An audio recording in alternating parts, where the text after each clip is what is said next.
नमस्कार दोस्तों, उम्मीद करता हूं कि आप सब लोग बेहतर होंगे। स्वागत है एक बार फिर से आप सभी का SCS एकेडमी के यूट्यूब चैनल पर। दोस्तों, मेरा नाम है पंकज शर्मा और आज की इस क्लास में मैं डिस्कस करने वाला हूं विश्व भूगोल के एक बहुत ही महत्वपूर्ण टॉपिक मरुस्थल को लेकर।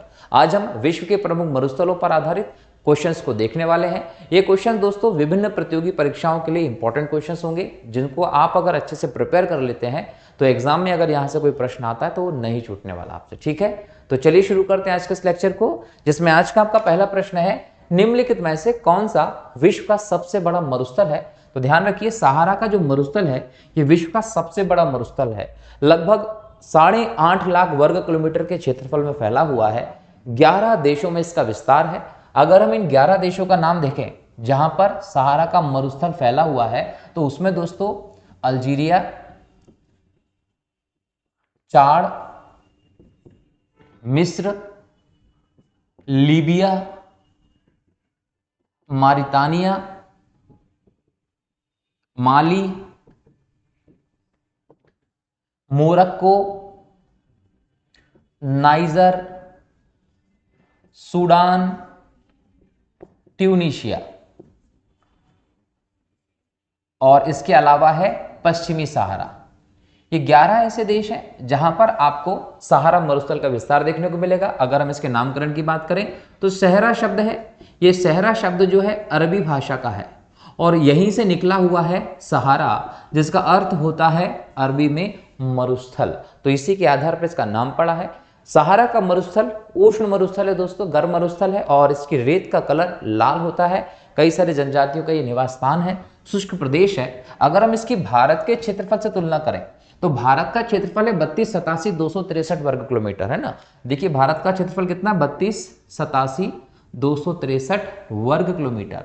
और सहारा के रेगिस्तान का जो बोल सकते हैं कि क्षेत्रफल है वो कितना है, 8.54 लाख वर्ग किलोमीटर।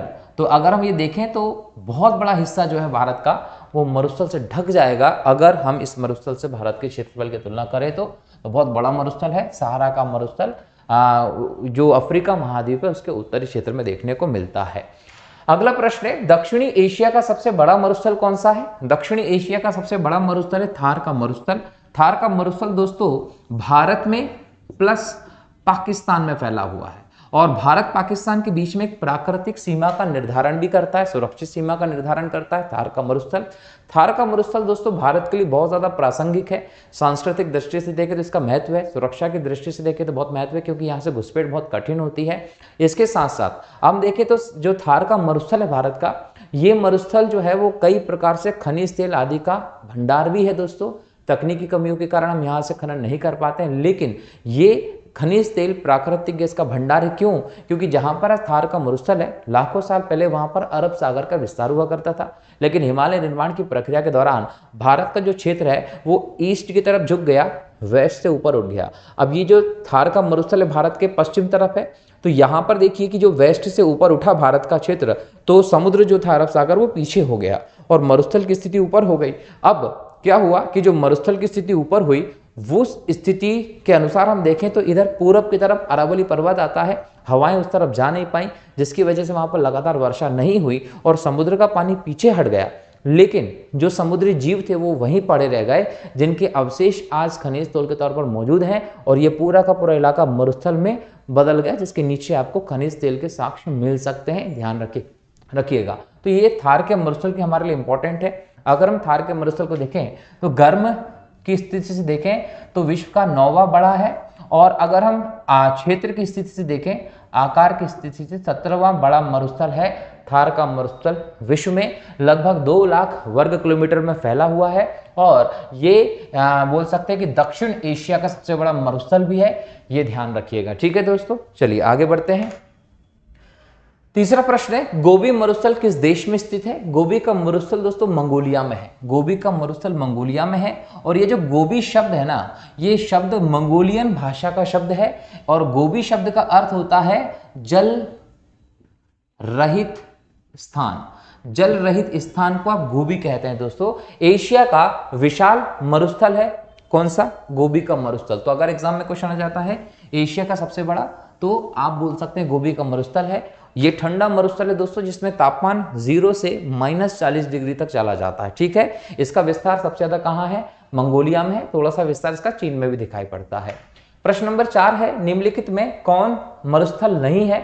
दोस्तों थारू मरुस्थल नहीं है। थारू उत्तर प्रदेश नेपाल से सटे इलाकों में मिलने वाली एक जनजाति है, ये ध्यान रखिएगा। ठीक है, अगला प्रश्न है, नूबियन मरुस्थल कहाँ स्थित है? सूडान में है। सहारा के मरुस्थल का जो पूर्वी विस्तार है दोस्तों, उसी को सूडान में आप नूबियन मरुस्थल के नाम से जानते हैं। ठीक, अगला प्रश्न है, अल गजीरा रेगिस्तान किस देश में है? दोस्तों अल गजीरा को अल जजीरा के नाम से भी आप लोग जानते हैं। गर्म मरुस्थल है, सूडान में आता है। सूडान अफ्रीका महाद्वीप का एक देश है। सोनोरान मरुस्थल किस देश में स्थित है? दोस्तों सोनोरान जो है वो मेक्सिको का मरुस्थल है, एक गर्म मरुस्थल है जिसका विस्तार आपको यूएसए में भी देखने को मिलता है। अगला प्रश्न है, पेंटागोनिया मरुभूमि किस देश में स्थित है? पेंटागोनिया मरुभूमि दोस्तों अर्जेंटीना में है। अर्जेंटीना का सबसे बड़ा मरुस्थल है।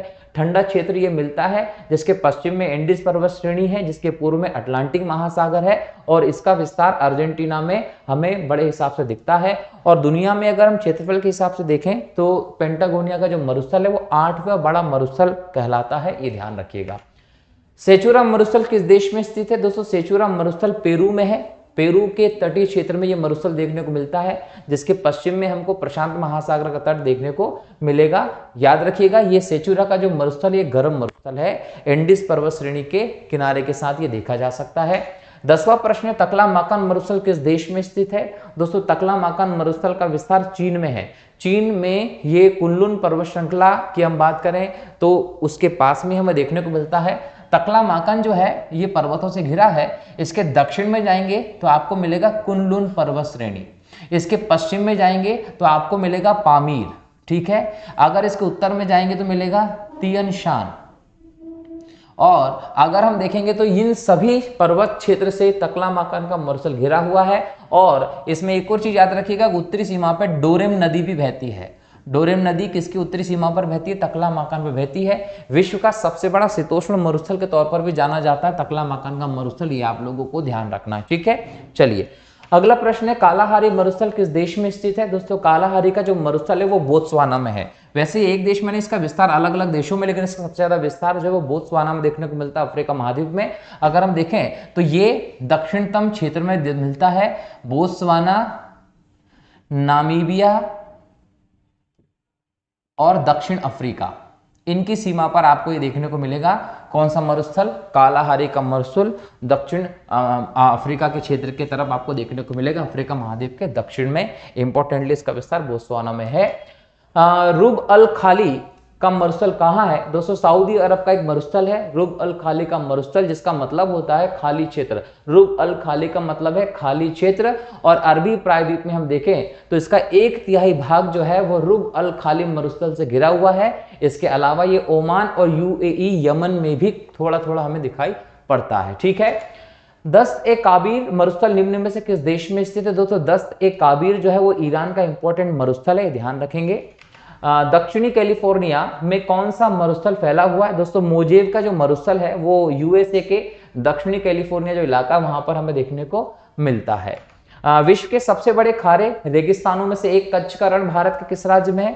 गुजरात में है दोस्तों। कच्छ का रण में एक दलदली नमकीन भूमि देखने को मिलती है। यहाँ पर अगर आप नॉर्मली जाते हैं तो जो नमक है उसके उत्पादन के लिए जाना जाता है। एक सफेद सफेद पूरी सी परत दिखती है नमक की, यहाँ पर भारत में कच्छ का रण क्षेत्र गुजरात में मिलता है। ठीक है, विश्व के शीत मरुस्थलों को किस नाम से जाना जाता है? दोस्तों विश्व के शीत मरुस्थलों को टुंड्रा कहा जाता है, जहां पर टुंड्रा वनस्पति मिलती है, मतलब वो ठंडे प्रदेश शीत मरुस्थल है। जैसे आर्कटिक टुंड्रा बोलते हैं, अंटार्कटिक टुंड्रा बोलते हैं, अल्पाइन टुंड्रा बोलते हैं। यहाँ पर आपको छोटी छोटी सी बौनी झाड़ियां देखने को मिलती हैं। ठीक है, महाद्वीपों के सामान्यतः किस भाग में मरुस्थल की उपस्थिति? दोस्तों जब आप महाद्वीपों को देखते हैं तो आपको पश्चिमी भाग में मरुस्थल दिखाई पड़ते हैं। क्यों? क्योंकि हर एक महाद्वीप के हम पश्चिम में देखें तो वहां पर आपको पर्वत श्रेणी दिखती है, जो वहां पर पानी गिरने के, वर्षा के अवरोध के तौर पर होती है, और वर्षा नहीं होने के कारण जो धरती है वो मरुस्थल में बढ़ जाती है। ठीक है, तो मरुस्थल को बढ़ने की जो स्थिति होती है उसको मरुस्थलीकरण कहते हैं दोस्तों, ये भी आप लोगों को ध्यान रखना है। ठीक, पृथ्वी के स्थल पृष्ठ का कितना प्रतिशत भाग रेगिस्तान है? दोस्तों पृथ्वी के स्थल पृष्ठ का 5वां भाग जो है वो रेगिस्तान के तौर पर देखने को मिलता है, जिसमें ऑस्ट्रेलिया के सहारा के बड़े बड़े रेगिस्तान शामिल हैं दोस्तों। विश्व में सबसे शुष्कतम मरुस्थल कौन सा है? अटाकामा का मरुस्थल विश्व का सबसे शुष्कतम मरुस्थल है दोस्तों, जो उत्तरी चिली में स्थित है। दक्षिण अमेरिका का जो चिली देश है उसके उत्तरी क्षेत्र में आपको दिखाई पड़ता है अटाकामा का मरुस्थल। एक तटीय रेगिस्तान का रूप है, यह भी आप लोगों को ध्यान रखना है। विश्व का मरुस्थल विहीन महाद्वीप कौन सा है दोस्तों? यूरोप महाद्वीप जो है ये मरुस्थल विहीन है। यूरोप में आपको एक भी मरुस्थल डेजर्ट देखने को नहीं मिलता है। मरुद्वीप किससे संबंधित है दोस्तों? मरुद्वीप कहते हैं रेगिस्तान को। रेगिस्तान के लिए मरुद्वीप वर्ड जो है वो चलता है। इसके अलावा दोस्तों हम मरुस्थल भी कहते हैं, मरुभूमि भी कहते हैं, ठीक है। तो मरुभूमि का मतलब मृत भूमि, जिसकी उपजाऊ शक्ति जो है वो खत्म हो चुकी है, उपजाऊ शक्ति पूरी तरीके से खत्म हो चुकी है, यहां पर जीवन की संभावनाएं अब नहीं है।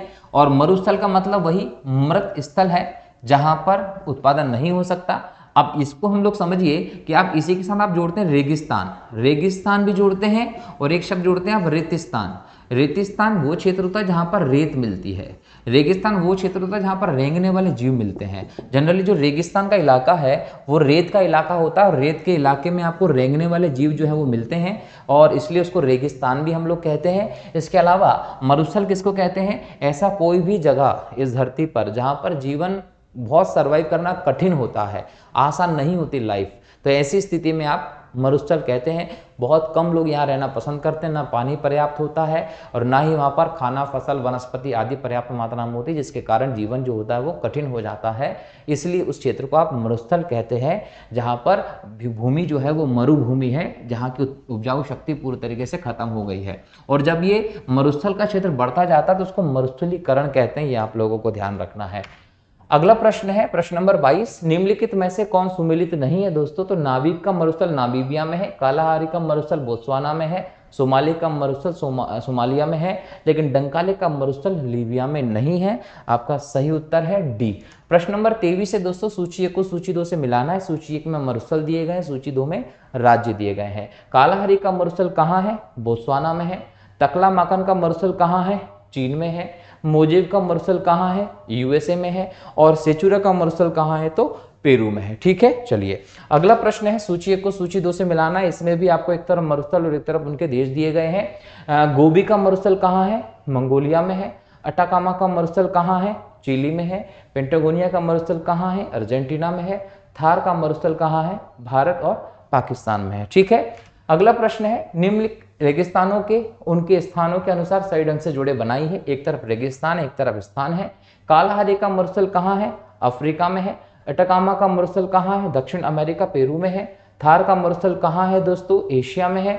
ग्रेट विक्टोरिया का मरुस्थल कहाँ है दोस्तों? तो ऑस्ट्रेलिया में है। ठीक है, चलिए अगला प्रश्न है प्रश्न नंबर 26। यहाँ भी एक तरफ मरुस्थल दिए हैं और एक तरफ उनके देश दिए गए हैं।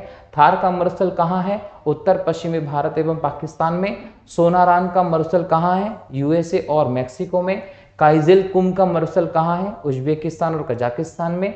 गोबी का मरुस्थल कहाँ है? मंगोलिया एवं मंगोलिया के आंतरिक क्षेत्रों में। ठीक है, तो इस प्रकार से हमने आज के इस लेक्चर में कई सारे इंपॉर्टेंट मरुस्थल पर आधारित क्वेश्चंस को देखे हैं दोस्तों। अगले लेक्चर में फिर नए टॉपिक के नए क्वेश्चंस को लेकर आपके साथ रहूंगा। तब तक के लिए बहुत बहुत शुक्रिया। जय हिंद, जय भारत, वंदे मातरम।